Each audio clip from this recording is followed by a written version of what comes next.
الان اینجا باشگاه سوارکاری چی بود؟ استاد رزقی نمیدونم از در ورودیش وارد میشیم، بریم ببینیم که چه اتفاقی میفته. انشالله. باز هم سلام. اینجا جاییه که درش قفله.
سلام.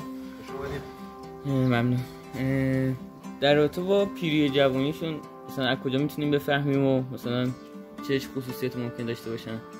اولین آیتمش که یه سری مشخصات فیزیکی و رفتاری اسبه که حالا اسبه که مسن‌ترن، عاقل‌تر و آروم‌تر، اسب جوان‌تر یه خود شیطونن و بعضا شوخی میکنن و سوارشون هم متفاوته. ولی اصل داستانش که بخواید سنی اسب تشخیص بدیم باید دندوناش رو چک کنیم. یعنی دندوناش تو سطح جلویی دندوناش یه خطای سفید روی دندون هست که بهش میگن جودون، روی اونها میتونید سن رو تشخیص بدید. این بهترین راهشه.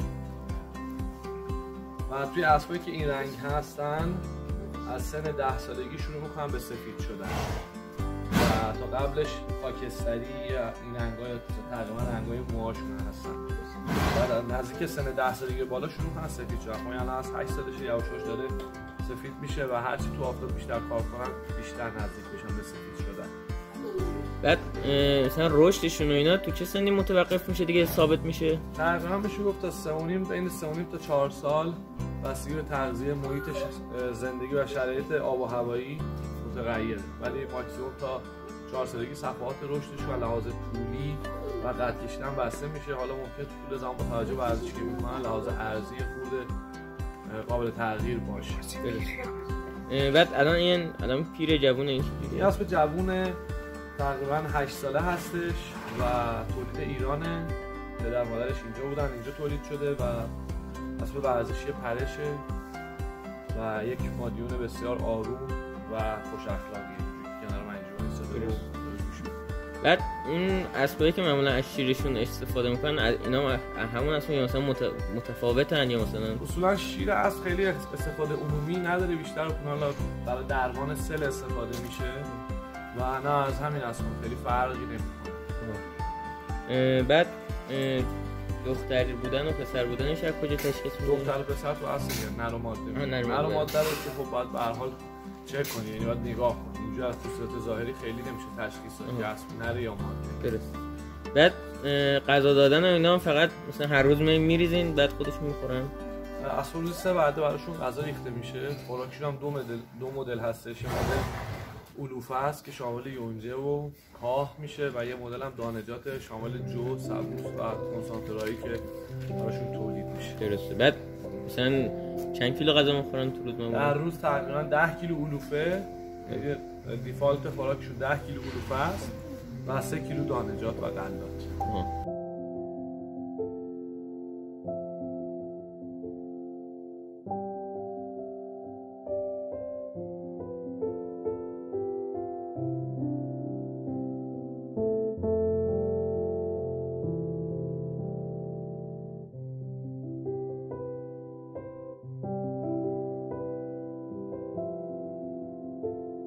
بعد قیمت اسباب بسته به چیز مثلا با چه معیاری اسباب قیمت اسباب بسته به کاربری ورزشیشون تعیین میشه. توی پرش متفاوته، توی کورس متفاوته، درساج متفاوته، هر اساسات شغلی که داره قیمت خاص خودشم پیدا میکنه. واسه یه پیشرفتی که تو اون دوران ورزش میکنه قیمتش هم متفاوت میشه. درست. بعد مثلا اینی که الان سفیده، وقتی که مثلا لزوما مادر پدرش هم سفید بودن که اینم اینجوری شده تاثیر داره. این حالا پدرش سفید بوده، حالا سفید ما نمیگیم توی اسبش یعنی رنگ نیله، ولی قطعا توی پدر مادر یا یه نسل پشتش قطعا یه اسبی رنگی بوده، ولی حالا اینکه خودش پدرش همین رنگی خودش بوده. بعد کلا اسبا چند رنگ و اینجوری چیزا دارن؟ تقریبا مولوش بین 7 تا 8 تا اگه اشتباه نکنم طیف رنگی داریم که متفاوته. بعد مثلا موهاشون و اینا مثلا آدما مدل موهاشون فرق میکنه، مثلا بعضیش مثلا یه اسمی داره مدل موهاشون؟ نه اسم خاصی نداره، مدل موش هم یا به چپ یا به راست. درست. بعد قیمت یادگیری کلا برای اسب‌سواری اینا بستگی به شرایط باشگاه، مربی و اسبی در اختیار شما میذارن متغیره. قیمت خاصی نداره. یه مربی خصوصی تر کار میکنه یه رقم میگیره، باشگاه یه رقم میگیره. اینم باز بسته به اسب و مدل آموزش و کسوت اون مربی متفاوته. بعد شستشویش معمولا کیا انجام میشه؟ بیشتر توی تابستون انجام میشه و اینکه خب اسبا هر روز باید تمیز شن، بدنشون باید خاکگیری و گردگیری بشه. توی تابستون ترجیحاً چون هوا خوبه شسته میشن. تو زمستون به محض که بشورونشون یا سرما میکنن یا موهاشون بلند میشه و خیلی جالب نیست براشون. ولی توی تابستون تقریبا میشه هر روز یا روز زمین شسته میشن و با شامپوهای مخصوص، نه شامپوهای اصولش اینه که با شامپوهای مخصوصی که واسه پوست حیوانات شسته بشه، ولی خب با شامپوهای معمولی هم شسته میشن. کارهای روزانه مجموعه بعد از خروج اسب از استبل‌ها برای تمرینات روزانه، کارهای ورزشی، کارهایی رو به صورت چرخش در میدانهای مانش به اسم لنج دادن انجام میشه، توسط نیروهای ماهر انجام میشه به منظور بالا بردن توان بدنی و حرکتی و اطاعت پذیری. از این لنج دادن از اهمیت ویژه‌ای برخورداره که یک سری به صورت دستی انجام میشه، به وسیله اون بند لنج و شلاق انجام میشه و به صورت دوم مانش‌های برقی هستش که لنج برقی معروف هستش که استفاده میشه. بعد از کار لنج دادن بحث پایین آوردن درجه حرارت بدن اسب که با دستگردان کردن اسب در محوطه و بعد شستشو توسط آب و شامپو و فرچه کشیدن در بدن اسب و آب کشی کردن و خشک کردن اسب توسط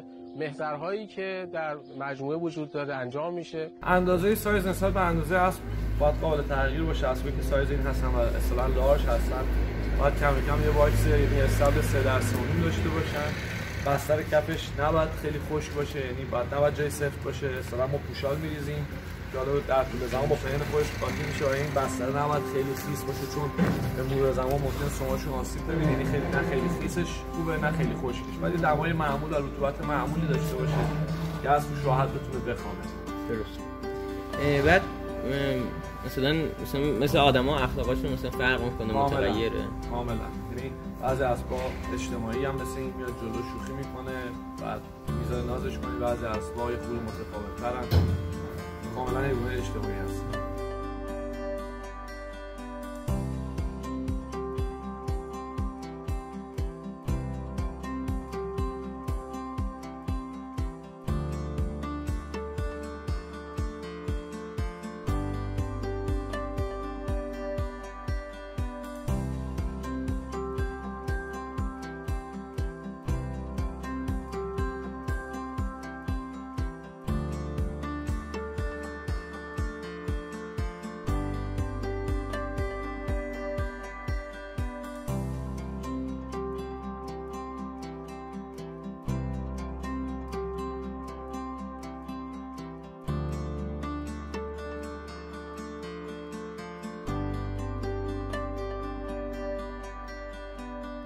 مسئولیتایی که مثلا اینجا مثلا باید مثلا تقسیم میشه اونها مثلا چه مسئولیتی هست که مثلا یک مهمترین مسئولیتش مسئولیت نفری که بهتر است و کارهای استوی است، مثل غذا دادن، تمیز کردن زیرش و تمیز کردن خودش و خب یک مربی که سوار میشه باش کار مخصوصی که قرار انجام رو انجام. درست. بعد تعداد کارکنایی که باید مثلا یه باشگاه حساب کاری داشته باشه خیلی چیز نرم استانداردی نداره، ولی خب معمولا هر 7-8 از دست یه دونه بهتره، دست یه کارگره، خب همون یه نفرم یه نام مربی من چه زمانی باید بفهمیم مثلا چه نشونه از خودشون بروز بدن که مثلا متوجه میشن الان دیگه مثلا در حال مرگ دیگه، مثلا خیلی از عمرش نمونده؟ اونو نمیشه فهمید، ولی اصولا اسباب خیلی کم پیش میاد مرگ طبیعی، یعنی مثلا ایست قلبی اینها یعنی از بین برن، ولی خب در اثر مریضی اولین کاری که میکنن خوراک نمیخورن، یعنی غذاشون دیگه نمیخورن، بعد بیتابن، عرق میکنن، میخوابن، بلند میشن، هیچیکارشون نگاه میکنن و سراسیمه کاملا متوجه میشید که یکی مشکلی این اسب داره. یعنی چند تا آیتمی که باید بدونی که هر کدوم اینا رو میبینی باید سریعا با دکتر تماس بگیری و پیگیرش بشی. در ارتباط با دکتر دامپزشک هم توضیحاتی میتونید دکتر دامپزشک خب دو مدل داریم دامپزشک‌ها هستن، یک مدل که اندام حرکتی فقط کار میکنن، این تخصصشون اندام حرکتی دست و پای اسب و کاری که ربط به ورزشش داره، و یک مدل هم دکتر ماما داریم برای تولید و پرورش. دکتر ماما میاد و اون کارشو میکنه. حالا تخصصات دیگه مثل چشم و دندان و اینها هم هستن کنارش برزن. بعد طول باربریشون هر از طول باربریش 11 ماه 11 ماه و چون خیلی شبیه ساختار بدن انسانه، چه دستگاه ماماییشون چه دمای بدنشون، تقریبا چیز خیلی پیچیده‌ای نداره و کار راحت که ماماییشون انجام بده. کارای اینجا اینا رو برای چی میزنیم؟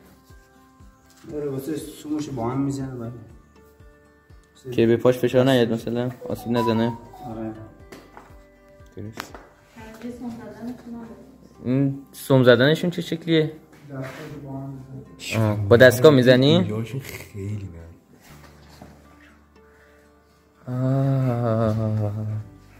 اینجا مخصوصه.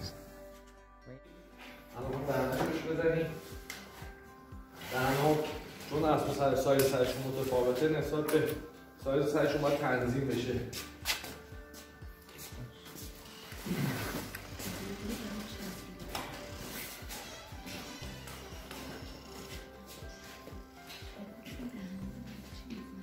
دهنه رو برای چی میزنی؟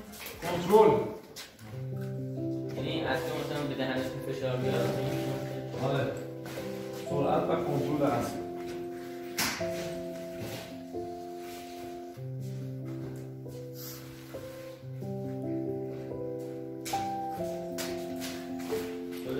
رنج قیمت اسب‌ها چه قیمتش رو می‌شنوادن؟ هر قیمتی ما اسب داره.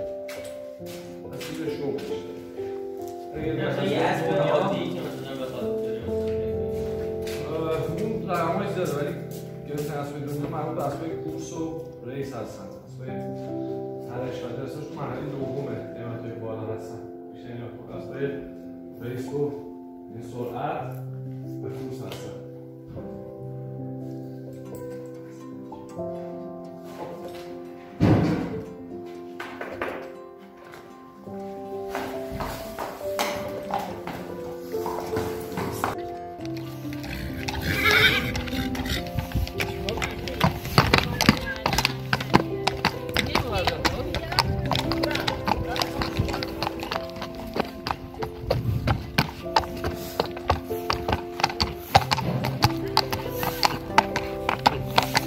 چی پشتش؟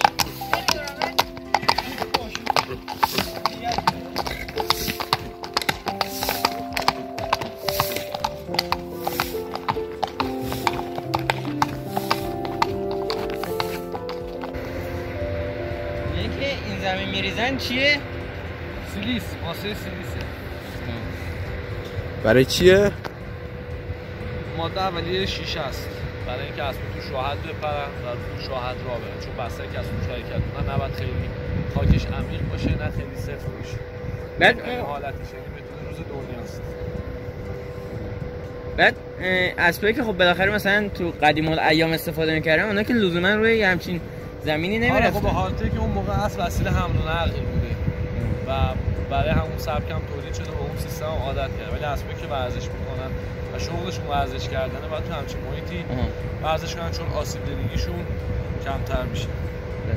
پس نسبتا اسب اون زمان ارزون تر بوده برای اینکه؟ نه همیشه اسب گرون بوده از اول تاریخ، همیشه اسب گرون بوده.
یه از این حرکت معروفشون کرد همین بعد به نظر یه چیزی پشت یکم صورتم رفتم صورت ما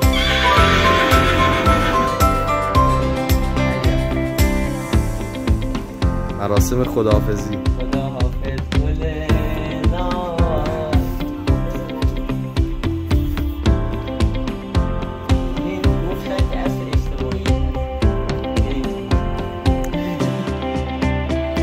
باید دندوناش هم دست کنید، دندوناش هم دست کنید.